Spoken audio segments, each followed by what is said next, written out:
नमस्कार दोस्तों, मैं सचिन त्यागी और मेरे YouTube चैनल ई होम्यो हर्बल में आप लोगों का एक बार फिर बहुत बहुत स्वागत है। और गर्मी काफ़ी बढ़ गई है। उम्मीद करता हूँ आप सब लोग अच्छे से होंगे, अपना ध्यान रख रहे होंगे क्योंकि गर्मी में थोड़ी सी प्रॉब्लम बहुत सारी बढ़ जाती हैं। लू भी बहुत बड़े स्केल पे अभी चल रही हैं, गर्म हवाएं जिन्हें हम बोलते हैं। और उसी के विषय में आज की वीडियो जो मैं आप लोगों के सामने लेके आया हूँ वो यही है कि लू से कैसे बचा जाए और इलेक्ट्रो होम्योपैथी या होम्योपैथी जो भी सुलभ आपके पास अवेलेबल है उससे आप कैसे इससे बच सकते हैं या कैसे इसको होने के बाद आप ट्रीट कर सकते हैं। तो अगर आप इलेक्ट्रो होम्योपैथी प्रोफेशनल है तो ये वीडियो आपके लिए है। और हीट स्ट्रोक का बहुत अच्छा फॉर्मूला जो लू लगने का वो मैं आपको बताऊंगा अभी, जिससे बहुत सारे जो पेशेंट है वो ठीक हो रहे हैं। एक दिन में ही उनको बहुत सारी राहत मिल जा रही है, एडमिट होने की कंडीशन नहीं हो पा रही है। और जो मोस्ट क्रिटिकल कंडीशन देखने को मिलती है उसमें बहुत जल्दी से आराम लग जा रहा है। तो सबसे पहले एक छोटा सा मैकेनिज्म जो मैं आप लोग को समझाऊं कि भाई ये, क्योंकि लू लगना एक तरीके से टेम्परेचर राइज इसको आप बोल सकते हैं, हाइपरथर्मिया भी इसको बोल सकते हैं। तो इसका मैकेनिज्म क्या है कि हमारी बॉडी में जो हीट लॉस और हीट जनरेशन का जो काम है वो हाइपोथैलेमस करता है मतलब सर्दी में हीट जनरेट करनी होती है, उसके लिए वो आपको कपकपी लगाता है या कुछ भी चीज़ें जनरेट करता है, तो उससे आपकी हीट जनरेट होती है ताकि आपको ठंड ना लगे। और गर्मी में हाइपोथैलेमस मोस्टली पसीने के थ्रू आपके बॉडी के टेम्परेचर को कंट्रोल रखता है। हमारे शरीर में जो बाल होते हैं, मोस्टली मेल्स के जो शरीर में होते हैं, वो भी काफ़ी हद तक उसके जो पोर्स हैं उनके थ्रू पसीना निकाल के जो टेम्परेचर है उसको कंट्रोल करने की कोशिश बॉडी करती है। तो हाइपोथैलेमस का मेन रोल यहाँ पे हो गया, जो टेम्परेचर है आपका उसको मेंटेन रखने के लिए। तो हाइपोथैलेमस डायरेक्टली एक तरीके से सेंसिटिव होता है तो आपकी बॉडी का जो टेम्परेचर चेंज होता है, बॉडी टेम्परेचर चेंज में, यानी कि एक बार कई बार क्या देखा होगा आप लोगों ने कि लोग ऑफिस में जो है या कार में एसी में है, फिर एकदम बाहर से निकले तो इतने से टाइम में ही उनको लू का प्रकोप आ जाता है। कई लोगों को उल्टी लग जाती है, कई को दस्त लग जाते हैं और कई को सडन जो है वो चक्कर जैसी स्थिति आने लगती है, सर दर्द हो जाता है। तो वो यही है, वो हाइपोथैलेमस जो डिस्टर्ब हो गया उसी वजह से वैसा होता है, वैसा देखने को मिलता है, क्योंकि वो डायरेक्टली सेंसिटिव है बॉडी टेम्परेचर चेंज के। और इनडायरेक्टली सेंसिटिव होता है हाइपोथैलेमस जो हमारी स्किन में सेंसिटिव न्यूरॉन होते हैं, टेम्परेचर सेंसिटिव न्यूरॉन होते हैं, उनसे भी इनडायरेक्टली कहीं ना कहीं अटैच वो रहता है। इनसे भी इनडायरेक्टली सेंसिटिव हाइपोथैलेमस देखा गया है। तो पूरे इन्वायरमेंट को ही ये एक तरीके से हाइपोथैलेमस ही कंट्रोल करता है। फिर जैसा जैसा टेम्परेचर में या न्यूरॉन्स के थ्रू चेंजेस को मिलते हैं, फिर इफरेंट और एफरेंट सिग्नल के थ्रू वो आपकी बॉडी को सिग्नल देता है कि भाई टेम्परेचर को कंट्रोल किया जाए, पसीने के थ्रू कम किया जाए या कपकपी के थ्रू बढ़ाया जाए, उसी के थ्रू ये ऐसे टेम्परेचर कंट्रोल होता है। तो लेकिन जब ये गड़बड़ हो जाता है, एकदम से सडन चेंज हुआ या चेंज हुआ, तो फिर क्योंकि टेम्परेचर का जो कोर बॉडी टेम्परेचर होता है हमारा, एक सरफेस टेम्परेचर हो गया, जो कोर बॉडी टेम्परेचर होता है हमारा, वो डायरेक्टली आपके मेटाबॉलिज्म को इफेक्ट करता है। तो वहाँ फिर मेटाबॉलिज्म गड़बड़ हो जाएगा और उससे फिर आप जानते हैं कि जो बहुत सारे एंजाइम है वो भी एक स्पेसिफिक टेम्परेचर पे काम करते हैं, उससे भी गड़बड़ होगी तो उन एंजाइम में भी दिक्कत आएगी जो बॉडी में रिलीज होते हैं, एंजाइम्स बनते हैं या बाहर से भी आप ले रहे हैं उनकी भी बात चल रही है। तो कहीं ना कहीं ये एकदम से टेम्परेचर राइज चेंज ये सब चीज़ें, इतनी सारी चीज़ें गड़बड़ करती हैं। रेस्पॉन्सिबल मोस्टली जो केस है वो हाइपोथैलेमस ही होता है हर एक में। फिर बहुत ज़्यादा हीट लॉस होने की वजह से पसीना ज़्यादा निकलता है, उसकी वजह से सोडियम का जो सिक्रेशन है वो ज़्यादा हो जाता है, पसीने से सोडियम की कमी हो जाती है। सोडियम की कमी हो जाने की वजह से क्रैम्प्स इसमें फिर कई बार देखने को मिलते हैं हीट स्ट्रोक में। अगर मैं सिम्टम की बात करूं तो कुछ सिम्टम तो जनरल हैं, जैसे उल्टियाँ होना, दस्त होना और बॉडी टेम्परेचर राइज हो जाना, ठीक है, उसमें बुखार जैसी स्थिति लगती है, सर दर्द वाली कंडीशन आती है, कई लोगों को चक्कर भी आते हैं, ठीक है, बेहोशी जैसी कंडीशन भी थोड़ी वर्स होने पे हो जाती है, ज़्यादा लॉस पसीने के थ्रू हो जाने की वजह से क्रैम्प्स देखने को मिलते हैं, ठीक है। हालांकि कोर बॉडी टेम्परेचर जो है वो सेम ही रहता है, लेकिन स्थिति खराब होने में कई बार उसमें भी डिस्टर्बेंस हो जाता है। बॉडी टेम्परेचर जो नॉर्मल है वो उसमें राइज होता है। तो इस वाली कंडीशन में है तो आप समझो आप लू के प्रकोप में आ गए हैं और जो नहीं आए हैं वो बच सकते हैं। उनको बचने के लिए ज़्यादा से ज़्यादा फ्लूइड लेना है, पानी का इंटेक करना है, नींबू पानी पीना है, थोड़ा काला नमक उसमें डाल के, सेंधा नमक डाल के आप ले सकते हैं।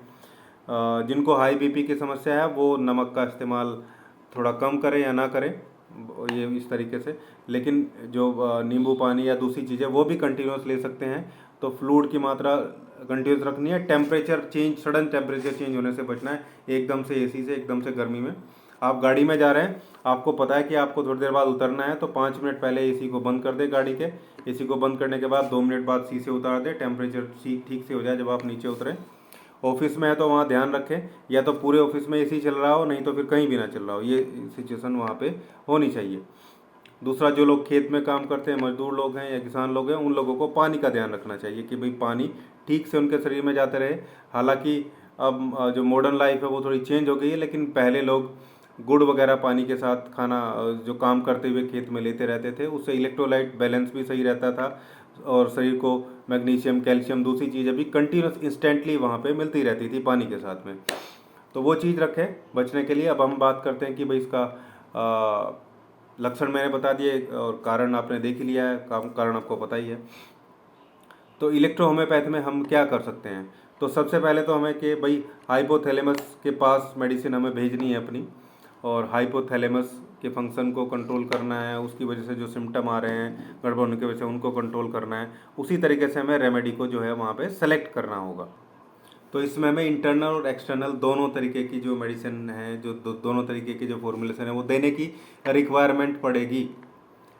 तो अब आप जानते हैं कि भाई हाइपोथैलेमस को की परेशानी दूर करनी है हमें, तो आप F1WE और S10 का इसमें यूज़ करें। कहीं ना कहीं सर्कुलेशन की प्रॉब्लम भी आती है, फिर चाहे वेनस हो चाहे आर्टियल हो, आप इसमें A3 ऐड कर दीजिए और आप देखेंगे कि ये सारी मेडिसिन आप देंगे जैसे ही पेशेंट को S10, F1WE और A3, तो आपका जो हीट मैकेनिज्म है वो जो है वो कंट्रोल होना शुरू हो जाएगा और हाइपोथैलेमस के थ्रू सारी चीज़ें बैलेंस होनी शुरू हो जाएंगी। अब इस वाले इस कॉम्बिनेशन के साथ आप कहीं ना कहीं जो दूसरी समस्याएं अगर देखने को मिल रही हैं तो उनको ऐड कर सकते हैं। जैसे चक्कर आ रहे हैं तो आप अलग से S11 दे सकते हैं, ठीक है। पेट की प्रॉब्लम आपको नज़र आ रही है, डाइजेस्टिव प्रॉब्लम नज़र आ रही है और उल्टी भी है चक्कर के साथ में, तो S11 के साथ C15 ऐड कर लीजिए, S11 C15 L1। तो आप देखेंगे चक्कर वाली सिचुएशन भी ऐड हो जाएगी। थोड़ा निगेटिव में करके देंगे, ठीक है ना। और ये S10 वाला कॉम्बिनेशन भी वो आप देखिए आपके अकॉर्डिंग, आपको D6 में देना है या D8 में देना है, D10 में देना है। D6 D8 में मैक्सिमम केस में ये चीज़ें कवर हो जाती हैं। और बॉडी टेम्परेचर राइज हो रहा है, वैसे तो WE भी फीवर को डाउन करेगा, लेकिन आप चाहें तो अगर ज़्यादा इसमें टेम्परेचर दिख रहा है, आपको कंडीशन लग रही है, तो आप इसमें YE भी ऐड कर सकते हैं इस पूरे फॉर्मुलेशन के साथ में। और जिन लोगों के पास मेरा EH हैज़ वाले जो कॉम्बिनेशन पहुँचे हुए हैं वो EH हैज़ 4 का यूज़ कर लें। EH हैज़ 4 को D6 में बना के उसमें 2 ड्रॉप YE की डाल के वो आप दे सकते हैं। वो भी जो है S10 का ही कॉम्बिनेशन है। कुछ और मेडिसिन भी उसमें अलग से पड़ी हुई हैं बहुत सारी, 4 लगभग 6 मेडिसिन का कॉम्बिनेशन है वो। तो आप Y की 2 ड्रॉप डाल के 30 ml, मतलब EH हैज़ 4 को आप D6 में बनाया 30 ml, 2 ड्रॉप D3 से आप Y की डाल दो उसमें और स्ट्रोक दे के उसको दे दो। ये हीट स्ट्रोक में उसको जो है बहुत आराम से आप उसको ट्रीट कर सकते हैं। चक्कर आ रहे हैं, पेट में दर्द है, उल्टी है, तो मैंने आपको बताया S11 C15 दर्द भी है पेट में, तो आप वर्वन भी ऐड कर सकते हैं, एंटी स्पाज्मोडिक रेमेडी है, तो ये आप इसमें ऐड कर दीजिए दूसरे कॉम्बिनेशन में बना के। मतलब पहला कॉम्बिनेशन हो गया हाइपोथैलेमस की चीज़ों को मैनेज करने के लिए, दूसरा और जो सिम्टम्स आ रहे हैं उनके लिए आप दे सकते हैं। पेट की समस्या है, ये है, वो प्रॉब्लम है। बाकी पानी आप पिलाते रहें, इलेक्ट्रोलाइट्स के जो पाउडर आते हैं वो भी दे सकते हैं, ORS भी दे सकते हैं, नींबू पानी भी दे सकते हैं। कंटिन्यूस पानी पिलाते रहना है उसको।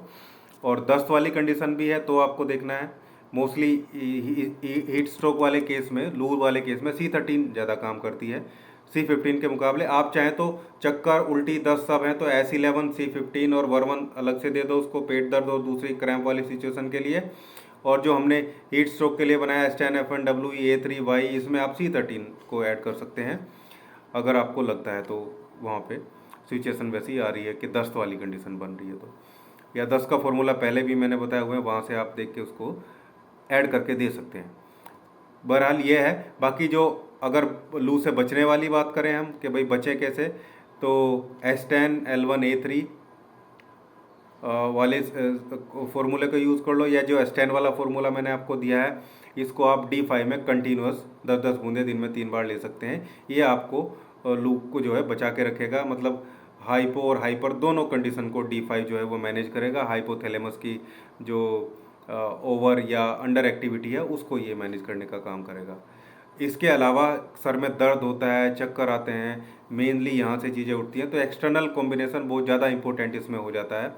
इसके लिए वही जो मैं आपको बताता हूँ A2, S5, C5, F2 और WE, ठीक है। बुखार है तो वाई भी ऐड कर सकते हैं। आपको माथे पे लगाना है, पूरे सर में किसी को कंजस्टिव हेडेक है पूरे सर का, तो आप इसको किसी तेल में मिला के, किसी ठंडे तेल में भी मिला सकते हैं, या फिर किसी भी तेल में आप 10 बूंद अमृत धारा की मिला के और उसमें ये जो मेडिसिन है D4 की डाल के और उसके सर पे अच्छे से मालिश करा दीजिए, उसको ठंडक मिलेगी, सर में दर्द है वो ठीक हो जाएगा। अब क्योंकि इसमें F2 है, WE है, ठीक है, और C5 है, तो कहीं ना कहीं हाइपोथैलेमस और जो CNS सेंट्रल नर्वस सिस्टम है उसकी एक्टिविटी को भी ये बैलेंस करेगा। और आप देखेंगे कि बहुत जल्दी ही ये ठंड वाली सिचुएशन जो है, सॉरी गर्मी वाली सिचुएशन जो है वो ठीक होनी शुरू हो जाएगी। आप इस फॉर्मूले को यूज़ कीजिए और आप देखेंगे कि बहुत अच्छे रिजल्ट आपको इसमें मिलने स्टार्ट होंगे फ्रॉम डे 1। बल्कि एक्सटर्नल कॉम्बिनेशन से तो 10 मिनट, 15 मिनट, 20 मिनट में आपको जो है वो रिजल्ट मिलेंगे, बशर्ते आपकी मेडिसिन, आपकी D3 किट अच्छी होनी चाहिए। मैं आपको पहले से ही बोलता हूँ, उसके बिना काम नहीं चलेगा, ठीक है। अब अगर होम्योपैथी की आप बात करें कि भाई होम्योपैथी के जो लोग इलेक्ट्रोहोम्योपैथ जिनके आसपास नहीं है या जो होम्योपैथी लेना चाहते हैं, उन लोगों के लिए बहुत अच्छी रेमेडी है इसमें। जैसे किसी को कंजस्टिव हेडेक, सर दर्द हो रहा है, तो आप बेलाडोना 30 की 2-2 बूंद जीभ पे 3 लीजिए। हेडेक, सर दर्द है, ठीक है, आंखों के सामने धुंधला सापन है, ठीक है, चक्कर वाली सिचुएशन है, तो आप जेलसीमियम और ग्लोनाइन, दो मेडिसिन 30, ग्लोनाइन 30 और जेलसीमियम 30 दोनों को मिक्स कर लीजिए, 2-2 ड्रॉप दिन में 3 बार लीजिए। ये प्रिवेंशन के काम भी आएगा कि आप इसकी 2 बूंद सुबह, 2 बूंद शाम को लेंगे तो आपको जो है ये लू लगने से भी बचाएगा। इसके अलावा लेफ्ट साइड में खतरनाक दर्द हो रहा है, चेहरे पे पीलापन आ गया है, सिचुएशन थोड़ी बढ़ गई है आगे, तो आप इसमें लेकेसिस 30 की 2-2 बूंद जीभ पे 2-3-4 बार लेंगे दिन में, तो आपको आराम मिलेगा। लेकिन अगर आपको लगता है कि आप टेम्परेचर में चेंज होने की वजह से आपको समस्या हुई है, आप एकदम से ठंड में थे फिर गर्मी में चले गए, AC से बाहर निकल गए, तो नेट्रम कार्ब 30 की आप 2-2 बूंद दिन में 3-4 बार लेंगे तो उसमें आपको आराम मिलेगा। इन सभी सिम्टम मेडिसिन के अलावा आप एकोनाइट 30, आपको ऐसे सिम्टम आते ही आप एकोनाइट 30 की 2-2 बूंद जीभ पे डालनी स्टार्ट कर दीजिए। चीज़ें एक दिन में ही बैलेंस हो जाएगी अगर आप सिम्टम आने के ही 2-3 घंटे के अंदर में एकोनाइट को स्टार्ट कर देते हैं।